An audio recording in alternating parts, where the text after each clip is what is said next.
शान्ताकारं भुजगशयनं पद्मनाभं सुरेशं विश्वाधारं गगनसदृशं मेघवर्णं शुभांगं लक्ष्मीकान्तं कमलनयनं योगविर्ध्यानगम्यं वन्दे विष्णु भवभयहरं सर्वलोकैकनाथं। नमस्कार, मैं काव्य कुमारी, सहायक प्राध्यापक साहित्य, जूथालाल संस्कृत महाविद्यालय, मझौलिया, पश्चिम चंपारण। आज शास्त्री प्रतिष्ठा द्वितीय खंड के छात्रों के लिए साहित्य दर्पण के पंचम परिच्छेद से 10 रूपकार सम्मत तात्पर्य वृत्ति में भी व्यंजना का अंतर्भाव असंभव बताने जा रहे हैं।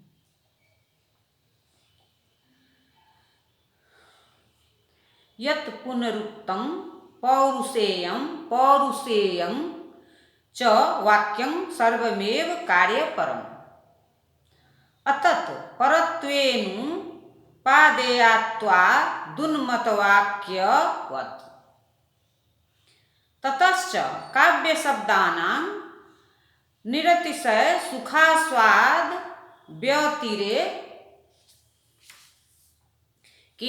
व्यतिरेकेन प्रतितयो पैक प्रयोजनानुपलब्धे निरतिशय सखास्वाद एव कार्यत्वेनावधार्यते। यत्परः शब्दः स्वशब्दार्थः इति न्यायात् इति तत्र प्रष्टव्यं किमिदं तत्परत्वं नाम। तदर्थत्वं वा तात्पर्यवृत्त्या तद्बोधकत्वं वा आद्ये न विवादः व्यङ्ग्यत्वेऽपि तदर्थतान् पायात्। द्वितीये तु केयं तात पर्याख्या वृत्तिः अभिहितान्वयवादिभिरङ्गीकृता। तदन्या वा आद्ये तदमेवोत्तरम्। द्वितीये तु नाममात्रे विवादः तन्मतेऽपि तुरीये वृत्तिसिद्धेः ननुवस्तु युगपदेव तात्पर्यशक्यतया विभावादि संसर्गस्य रसादेश्च प्रकाशनम् इति चेत् न तयोर् हेतुफल भवांगीकारात्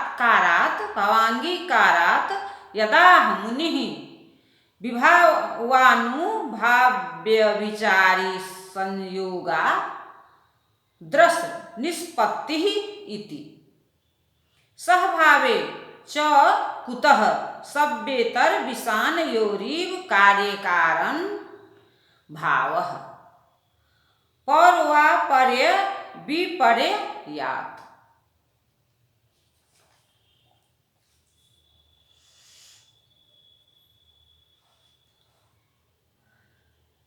अर्थात यदि शब्द का दीर्घतर व्यापार मान लिया जाए तब यह बताना आवश्यक हो जाएगा कि यह दीर्घतर व्यापार एक रूप का हुआ करता है या भिन्न रूप का। इसे एक रूप होता है और साथ ही साथ लक्ष्य रूप और व्यंग्य रूप विषय तो भिन्न भिन्न है ही। अब इस दीर्घतर व्यापार को भिन्न रूप मानना भी उचित नहीं प्रतीत होता, क्योंकि तब इस व्यापार में विषय भेद और सहकारी भेद से एक जातीयता न रह पाएगी और यह भिन्न जातीय बन जाएगा। भिन्न जातीय दीर्घतर व्यापार तो व्यंजनावाद के मानने से ही संगत हो पाता है, न कि अभिधार्यवाद के मानने में। एक शब्द में भिन्न जातीय व्यापार का यही अभिप्राय है कि उसमें अभिधान शक्ति, लक्षण शक्ति और अवगमन शक्ति यथासंभव कि वा यथास्थान स्वभावतः है। यहाँ अभिधा के दीर्घ व्यापार का अभिप्राय चतुर्य कक्षा के व्यंग्यार्थ का अभिलंब अवबोध मानना तो उपहासास्पद है, क्योंकि व्यंग्यार्थ को संकेतित अर्थ नहीं माना गया। यह क्या मानना कि व्यंग्यार्थ रूप वाक्यार्थ तो शब्द श्रवण के बाद ही प्रतीत हो जाए और उसके बाद पदार्थ बोध को उसका निमित्त समझ लिया जाए। अनुवाद। इसके अतिरिक्त 10 रूपक काव्य आचार्य धनिक का यह भी कथन है, क्या लौकिक और क्या वैदिक समस्त वाक्य एकमात्र कार्यपरक हुआ करते हैं, क्योंकि बिना ऐसा हुए ये सब उसी भांति अनुपादेय अप्रमाण है, जिस भांति पागलों की बातचीत हुआ करती है। और इसलिए काव्य वाक्यों का जो रस रूप आस्वाद है उसे वस्तुतः उनका कार्य ही मानना उचित है, क्योंकि कवि और सामाजिक प्रतिपादक और प्रतिपाद्य दोनों की दृष्टि से रसास्वाद के अतिरिक्त और कोई भी धर्मार्थ काम रूप प्रयोजन जो कि उन्हें काव्य के प्रति, काव्य की रचना और रचना के प्रति प्रेरित की वा प्रतीत कर सके, ढूंढे नहीं मिलता। वस्तुतः कहाँ भी गया है कि जिस अभिप्राय के लिए शब्द का उच्चारण अथवा प्रयोग किया जाए वही अभिप्राय उस शब्द का अभिप्राय है। काव्य शब्द का उच्चारण अथवा प्रयोग यदि रसादि रूप व्यंग्यार्थ के अवबोध के लिए हो तो काव्य शब्द का अभिप्राय रसादि रूप व्यंग्यार्थ ही है, किंतु यह सब भी निरर्थक ही है। क्यों? इसलिए कि पहले तो काव्य वाक्य के तत्पर होने का अभिप्राय स्पष्ट होना चाहिए। काव्य वाक्य का तत्पर व्यंग्य पर होना क्या है? क्या इसके तत्पर होने का अभिप्राय सामान्यतः तदर्थक व्यंग्यार्थक होना है या तात्पर्य वृत्ति के द्वारा तद्बोधक व्यंग्यार्थावबोधक होना है? यदि पहली संभावना मानी जाए अर्थात काव्य वाक्य को सामान्यतः व्यंग्यार्थ परक समझा जाए तब तो कोई विवाद नहीं, क्योंकि काव्यार्थ का व्यंजना वेद्य होना भी तो व्यंग्यार्थ परक ही होना है।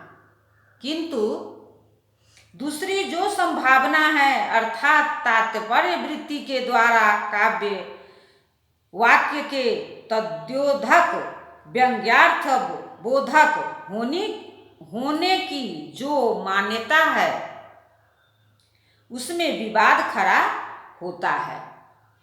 विवाद यूं है कि यह तात्पर्य वृत्ति जो कि व्यंग्यार्थावबोधक वृत्ति मानी गई है, क्या अभिहितान्वयवादी आचार्यों की मान्यता की वृत्ति है?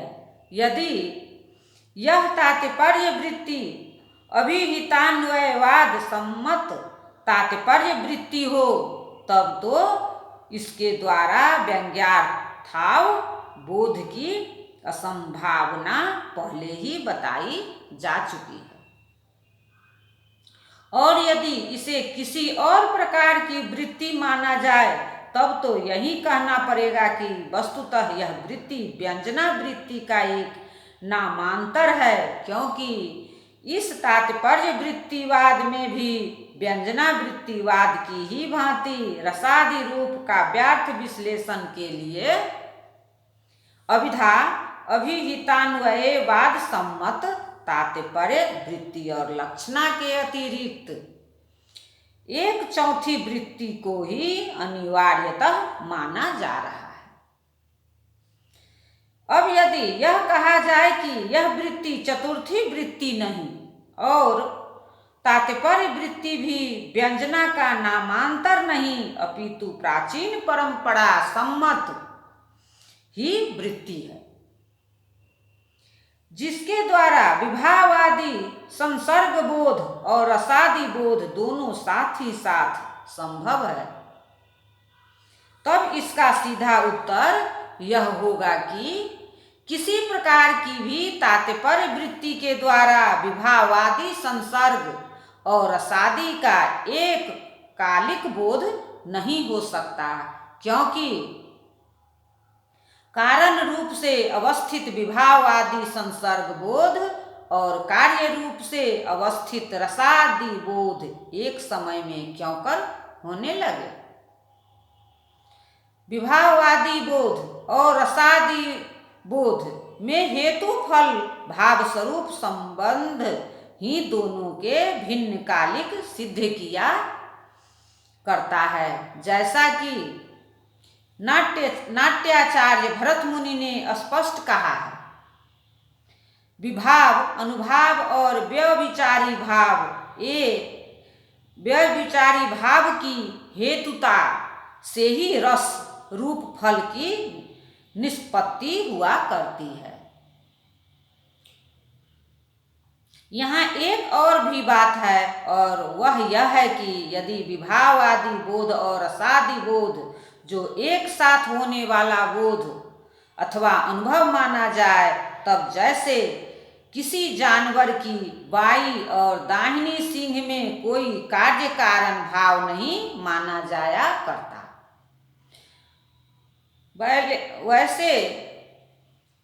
वैसे ही यहाँ भी कोई कार्य कारण बस जैसा कि रस सूत्र में सिद्ध है न माना जाना चाहिए, और जब भी यहाँ कोई कार्य कारण भाव नहीं तब विभाव आदि और रसादि के बोध की परवाह व्यवस्था किस काम की। विश्वनाथ कविराज ने यहाँ आचार्य धनिक सम्मत तात्पर्य वृत्ति द्वारा रसादि रूप व्यंग्यार्थ के प्रत्यायन जो खंडन किया है वह सर्वथा युक्ति युक्त है। आचार्य धनिक ने काव्य और रस में व्यंग्य व्यंजक भाव का संबंध न मानकर भाव्य भावक भाव का संबंध माना था, और भावना को काव्य शब्दों की अतिरिक्त शक्ति न मानकर तात्पर्य वृत्ति द्वारा ही रस रूप काव्य वाक्यार्थ की प्रतीत का सिद्धांत अपनाया था। लक्षणा में व्यंजना का अंतर्भाव युक्ति युक्त। गंगायाम घोषः इत्यादौ तटाद्यर्थ मात्र बोध विरताया लक्षणायाश्च कुतः शीतत्व पावनत्वादि व्यंग्यबोध कथा तेन तुर्या वृत्ति रूपास्यैवेति निर्विवाद में तत्। यथा लौकिक वाक्येषु श्रूयमान क्रियेषु गाम्भ्याज इत्यादिषु आश्रूयमान क्रियेषु च द्वारं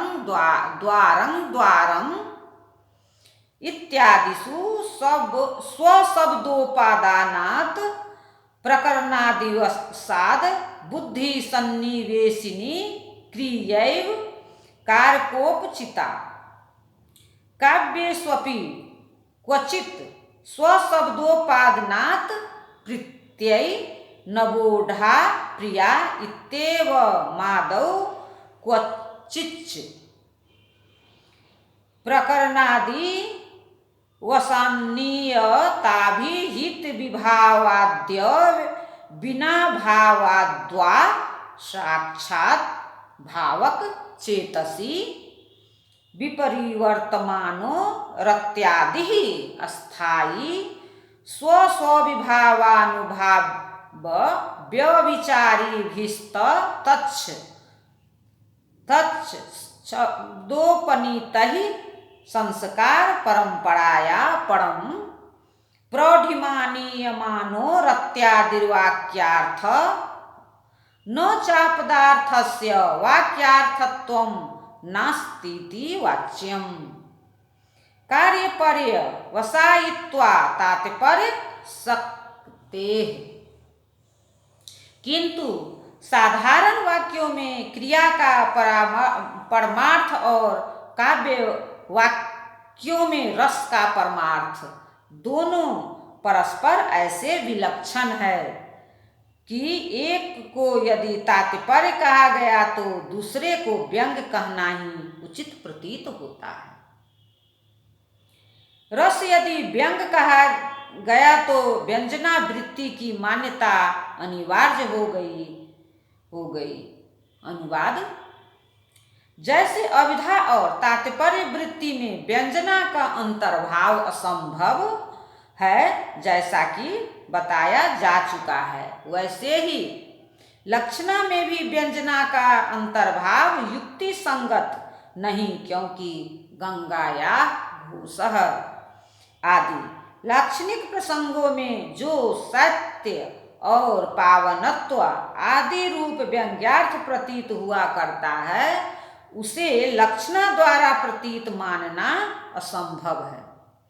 यहाँ जबकि लक्षणा केवट तट आदि रूप अर्थ के अवबोध में ही विरत व्यापार हो जाए जैसा कि स्पष्ट ही है, तब इस अर्थ से सर्वथा विलक्षण सत्य पावनत्वादि रूप अर्थ का अवबोध क्यों कर होने लगे।